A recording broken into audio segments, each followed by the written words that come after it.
Olá! Bom dia a todos, bem-vindos ao PDH. Hoje vou apresentar-vos...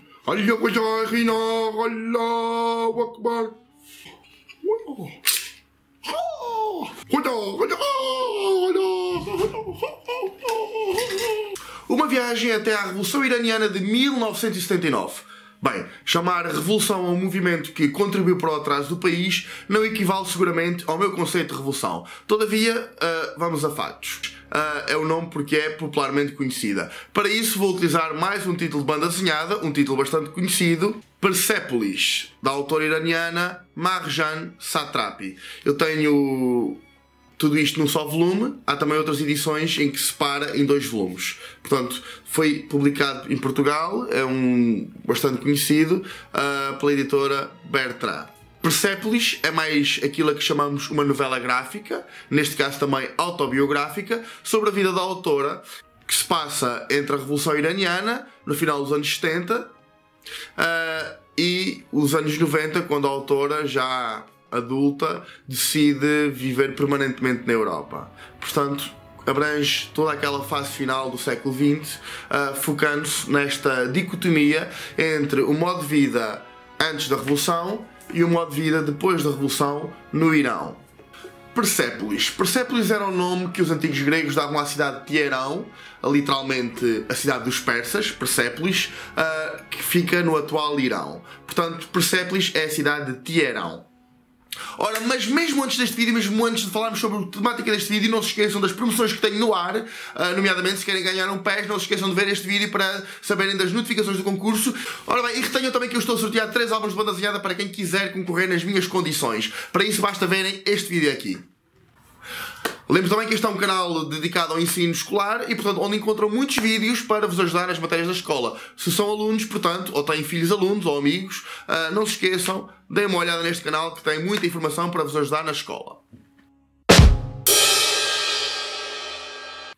Ora, esta história foi também colocada em desenhos animados, num filme animado lançado em 2006, cuja direção também cabe à mesma autora, Marjan Satrapi.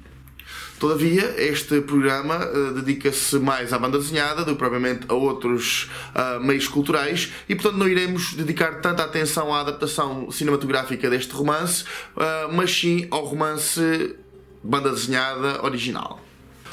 Ora, numa altura em que os nacionalismos islâmicos estão a crescer bastante, com bastantes casos de terrorismo que têm afetado a Europa, o mundo ocidental, levando a guerra em alguns países como a Síria, como o Iraque, aparecimento de grupos fanáticos como o Daesh, a crise dos refugiados que tem chegado à Europa. Portanto, tudo isto que tem levado a outros problemas na Europa, nomeadamente o crescimento dos fascismos, dos movimentos nacionalistas e outros movimentos populistas igualmente estúpidos, convém compreender bem toda esta questão dos muçulmanos, toda esta questão do Médio Oriente, e este livro é uma forma de nós abordarmos um dos pequenos problemas que afeta o Médio Oriente, nomeadamente a questão do Irão, o Irão que, como sabemos, se estivermos com alguma atenção às notícias, tem alguns problemas também com os seus vizinhos do Médio Oriente, e tudo começa por causa de uma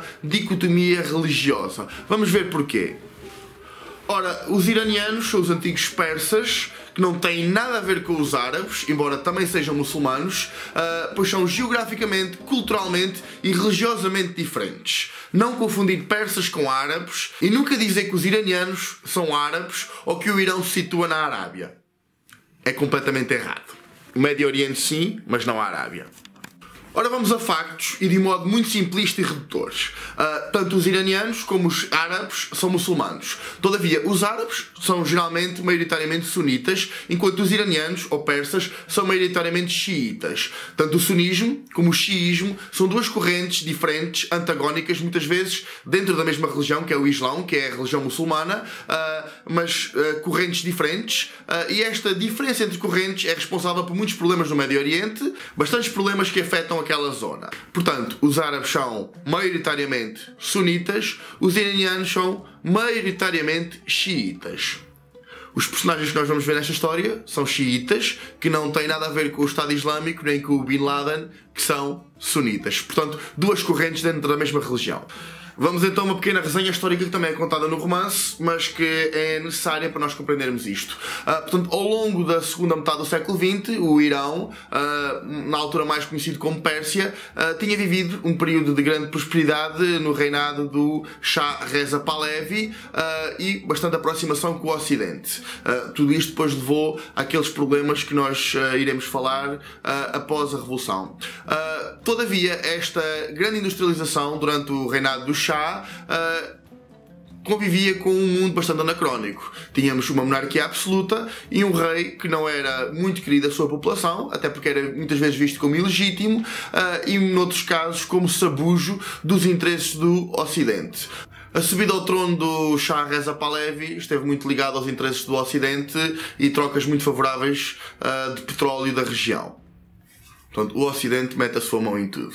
Ora, ao longo dos anos 70 do século passado, vão crescer bastantes movimentos de oposição ao Shah Reza Pahlavi, sobretudo de duas grandes frentes. Do lado tínhamos os comunistas, apoiados pela União Soviética, que procuravam tornar a Pérsia, o Irão, um mundo comunista. Do outro lado tínhamos os ultranacionalistas religiosos, que por outro lado queriam transformar o Irão numa república islâmica e, portanto, acabar com o Estado laico. Ora, foram estes últimos que ganharam, e nós vemos chegar ao poder um senhor chamado Ayatollah Khomeini, que converterá um país laico, um país industrializado, num país, numa república muçulmana, numa república islâmica, portanto acabando com o Estado laico e, portanto, convertendo a Sharia na lei do Estado e acabando com muitas liberdades que não eram toleradas pelo purismo religioso do Islão. Ora, no Facebook muitas vezes são ditos bastantes disparates, muita informação errada sobre tudo isto, muita informação ideologicamente inflamada, mas, para todos os efeitos, o que aconteceu de facto foi mesmo a transformação disto nisto aqui. É esse o tema da nossa história de hoje.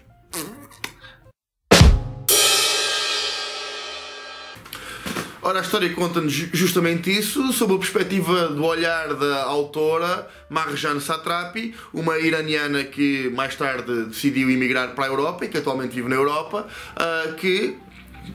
oriunda da classe média, com raízes ainda na monarquia tradicional do Irão, com uma vida, com uma educação bastante esmerada, bastante laicizada, bastante ocidentalizada, cultivando um gosto por ícones do Ocidente da altura, tais como Bruce Lee, Kim Wilde, Michael Jackson, Metallica, e que de um momento para o outro vê toda a sua vida transformada, com a obrigação do uso do hijab, com um ensino focado na religião e toda a proibição de andar sozinha na rua, de andar vestida da forma como quer, medidas impostas pelo novo regime que chegou ao poder. Uma rapariga que cultivava um gosto pelos ideais comunistas, que cultivava um gosto por grandes líderes como o Gandhi ou como o Fidel Castro, que de um momento para o outro é obrigada a converter-se ao Islão radical e a submeter-se às regras da Sharia, a lei islâmica. Ao mesmo tempo, o Irão desenvolvido, industrializado e intelectualizado das classes urbanas dará lugar a um país terceirmundista que atualmente se conhece, com a fuga da população intelectual, a implementação da lei da Sharia, o corte de relações com o Ocidente, a guerra com o Iraque que deixou o país destruído, a falta de comida nos supermercados, o controle dos noticiários e o culto dos mártires. Por favor, daqui para a frente, quando algum político, seja ele cristão, muçulmano ou de outro qualquer, disser alguma vez que não acredita numa sociedade laica, por favor, pensem duas vezes no caso do Irão. Seja uma sociedade cristã, seja uma sociedade muçulmana, seja outra sociedade qualquer, o laicismo é a melhor forma de encarar as coisas. Digam o que disserem. Epá, não existem Estados laicos, pá. Todo o Estado é religioso. Ai não? Vou-te contradizer na tua própria lógica. Jesus Cristo era laicista. Jesus Cristo era laico. Ele foi o primeiro a dizer: dai a César o que é de César, dai a Deus o que é de Deus. Não confundir Estado com religião. Nunca confundir Estado com religião. Se Maomé tivesse dito a mesma coisa, se calhar poupava-nos muitos problemas no século XXI. Mas, pois bem, vamos continuar a nossa história. Obviamente, a nossa protagonista de hábitos liberais não vai conseguir viver na sociedade iraniana desta altura, acabando por emigrar para a Europa, o que é-nos mostrado no final do romance, e sabemos depois que ela continua a viver cá, portanto, neste momento, toda a carreira dela fê-la na Europa. Ora bem, esta graphic novel é bastante conhecida, foi um caso excepcional no mundo da banda desenhada, foi publicada em português, eu tenho a edição portuguesa, neste caso foi publicada pela Bertrand, foi adaptada ao filme, a um filme que é um filme animado, mantendo mais ou menos a estética da banda desenhada, no ano de 2007, exatamente. Mas como já disse, o meu programa dedica-se à análise de títulos de banda desenhada, não à análise de filmes. Eventualmente terei também um programa sobre a análise de filmes com conteúdo histórico, mas para já fiquemos para a banda desenhada. Tomara eu conseguir continuar este programa sempre com novos títulos de banda desenhada, mas a sugestão do cinema ficará para o próximo. Como diz o nome, BDH. Ora bem, qual a importância deste álbum dentro do programa escolar de História? Ora, esta matéria é abordada no 9º ano, de uma forma muito sucinta, quando falamos do século XX. Todavia, é necessário escolher o caminho de Ciências Sociais e Humanas e esperar até o 12º ano para vermos esta matéria abordada com maior destaque também na disciplina de História. História A, neste caso. Todavia, nós não estamos aqui simplesmente a falar do programa de História escolares. Isto é um tema da atualidade que nos ajuda a compreender a história do século XX, que nos ajuda a compreender a história dos nossos dias e à qual nós não nos devemos furtar. A história é sobretudo interessante para entendermos o mundo que nos rodeia, para quando ligamos a televisão e vemos um noticiário percebermos o que é que realmente está a passar. Se nós não compreendermos esta história recente, esta história contemporânea, portanto somos uns atadinhos do ponto de vista historiográfico. Portanto, cabe a toda a gente perceber os temas da atualidade e este álbum ajuda-nos a perceber um deles, nomeadamente a situação do Irão, a antiga Pérsia. Ora, eu falei um bocadinho sobre os persas quando falei na banda desenhada 300, onde os persas são protagonizados como aqueles guerreiros bem feios que parecem umas caveiras. Ora, os guerreiros persas são os iranianos de agora. Ora, o aparecimento da banda desenhada 300 está muito ligada a este tema histórico que nós estamos a falar, esta situação do Irão. Portanto, podem também dar uma olhada neste vídeo que eu fiz para ficarem com mais alguma informação. E é tudo o que vos tenho a dizer agora. Já sabem onde é que podem adquirir esta banda desenhada, nos meios convencionais. Não é difícil encontrar esta, se procurarem bem na Bertrand ou na Fnac, ou em alguma das vossas papelarias de estimação, podem facilmente encontrá-la, portanto não vou perder muito mais tempo com isso. Também podem visitar os sites que eu vou deixar aqui na descrição deste vídeo. Assim me despeço, deixem um gosto, subscrevam, ativem o sininho, façam ali, clique em cima do sininho, para receberem todas as notificações deste canal. Continuem a apoiar-me, a dar-me força, escrevam nos comentários aquilo que acharam, aquilo que não acharam. E não se esqueçam dos concursos que vos falei no início deste vídeo. Bye bye! Tchau!